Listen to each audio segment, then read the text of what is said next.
બોમ્બથી ઉડાવી દેવાની ધમકી આપવામાં પણ આતંકવાદીઓ દ્વારા મોડસ ઓપરેન્ડીને બદલી દેવામાં આવી છે। આતંકવાદીઓ હવે ફોનને બદલે ઈમેલ મારફતે ધમકી આપતા થયા છે।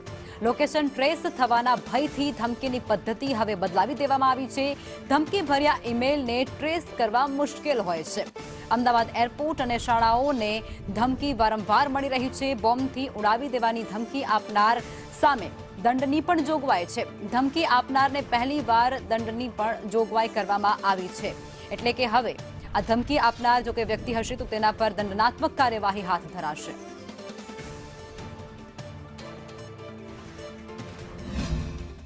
बॉम्ब थ्रेट पर एक डेडिकेटेड हमारे यहाँ कंटिजेंसी प्लान है और इसके ऊपर एक कमेटी फॉर्म होती है, bomb threat assessment committee. We have a dedicated plan so far as bomb threats are concerned. So you know we have 900 internet users in this country, 900 million, 90 crore आज की date में आपके इंटरनेट यूज़र्स हैं। And now एक जो change आया है, it is for your consumption specially.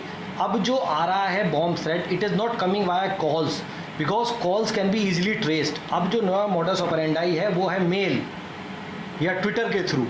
So they are using these kind of modes of transmission for bomb threats. तो जनरली हमें जो मिले हैं अहमदाबाद एयरपोर्ट पे भी, मैं इसके बारे